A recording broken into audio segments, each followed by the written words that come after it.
Greetings to all. இன்னைக்கு நம்ம term 1 7th standardல integers exercise number 1.6ல page number 29ல இருக்கக்கூடிய problem பார்க்க போறோம். இது 11th problem. இது எல்லாமே practice problems நமக்கு தெரியும்.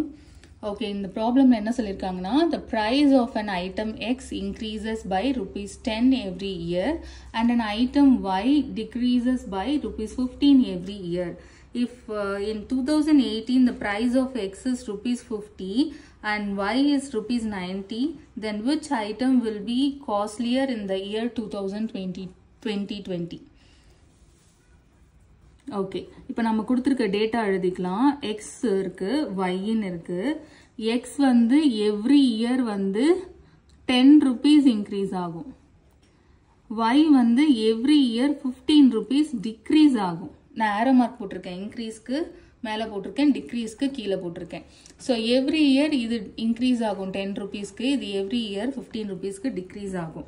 இப்போ பாத்தீங்கன்னா amount கொடுத்திருக்காங்க. 2018க்கு ஒரு amount கொடுத்திருக்காங்க. X ஓட ரேட் வந்து 50 rupees. இது வந்து 90 rupees. 2020ல எவ்வளோ இருக்கும் அப்படின்னு கேக்குறாங்க.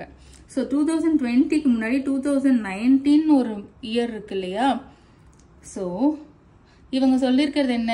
எவ்ரி இயர் இப்போ 2018ல 50னா 2019ல ஒரு 10 rupees ஏறி அது என்ன இருக்கும்? 60ஆ இருக்கும். கரெக்டா? எவ்ரி இயர் 10 rupees இன்க்ரீஸ் ஆகும்ல.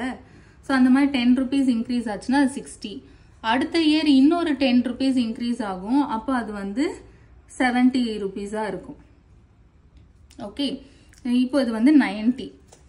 எவ்ரி இயர் இது வந்து 15 rupees கம்மியாகும். அப்போ இது 15 rupees கம்மியாச்சுன்னா எவ்வளோ வரும்? 75 இருக்கும் 2019ல. இன்னும் ஒரு 15 rupees வேற கம்மியாகும். அப்போ எவ்வளோ வரும்? 60 ஆயிடும் 2020ல. எது காஸ்ட்லி?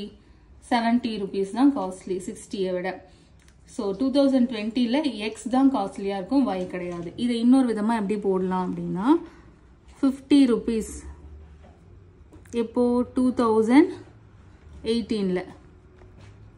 அப்போ 2020ல எவ்வளோ இருக்கும் அப்படின்னா 50 rupees பிளஸ் 2019க்கு ஒரு 10 rupees இன்க்ரீஸ் ஆயிருக்கும், 2020க்கு ஒரு 10 rupees இன்க்ரீஸ் ஆயிருக்கும். ஸோ டோட்டலா 70 rupees எப்போ? 2020ல.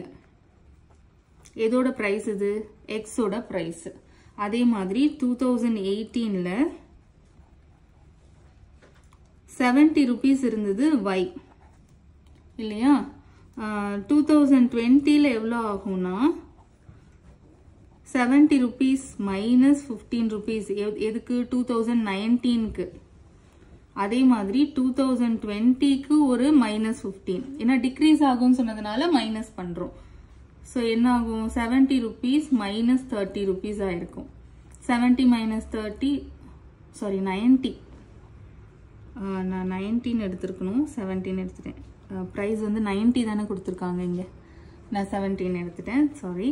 90 rupees. 90 minus 30 வந்து 60 rupees வரும். இதோட ப்ரைஸ் இது ஒய்யோட ப்ரைஸ். எந்த இயர்ல? 2020ல. 2020ல Y வந்து 60 rupeesஆ இருக்கு, 2020ல X வந்து 70 rupeesஆ இருக்கு. X தான் காஸ்ட்லி. ஓகேங்களா? ஸோ இதோட சேர்த்து நெக்ஸ்ட் ப்ராப்ளமும் பார்த்துடலாம் 7th standardலயே. ஓகே, மேட்ச் த ஸ்டேட்மெண்ட் இந்த காலம் A அண்ட் காலம் Bன்னு கொடுத்துருக்காங்க. ஃபர்ஸ்ட் ஸ்டேட்மெண்ட் பார்க்கலாம். For any two integers 72 and 108, இது ஏதாவது இந்த ரெண்டு இன்டீஜர் வந்து ஆட் பண்ணியிருக்காங்க இங்க. 72 plus 108 பண்ணும்போது is and also an integer அப்படின்னு சொல்றாங்க. இன்டீஜரை எடுத்துக்கிட்டு ஆட் பண்ணியிருக்காங்க. அதுவும் ஒரு இன்டீஜரா இருந்தா அது என்ன ப்ராப்பர்ட்டி அப்படின்னு கேட்குறாங்க.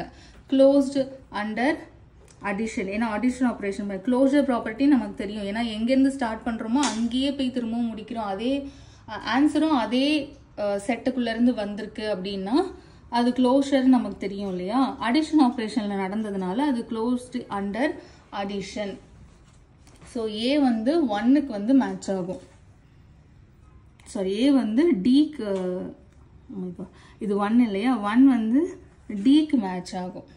ஓகே, நெக்ஸ்ட் செகண்ட் பார்க்கலாம். ஃபார் எனி 3 integers, 3 integersனால என்ன ப்ராப்பர்ட்டி? அசோசியேட்டிவ் நமக்கு தெரியும். அசோசியேட்டிவ்லயும் வரும். அதே மாதிரி டிஸ்ட்ரிபியூட்டிவ் ப்ராப்பர்ட்டிலையும் நம்ம 3 நம்பர்ஸ் தான் எடுப்போம். இப்போ இங்க என்ன நடந்திருக்கு, அசோசியேட்டிவா டிஸ்ட்ரிபியூட்டிவான்னு பார்த்துடலாம். நம்ம 68 இன்டூன்னு வந்துருச்சு. ஸோ இன்டூ 25 பிளஸ் 99 வேற வேற ஆப்ரேஷன் பார்த்துக்கோங்க. ஒன்று வந்து மல்டிப்ளிகேஷன், ஒன்று வந்து அடிஷன்.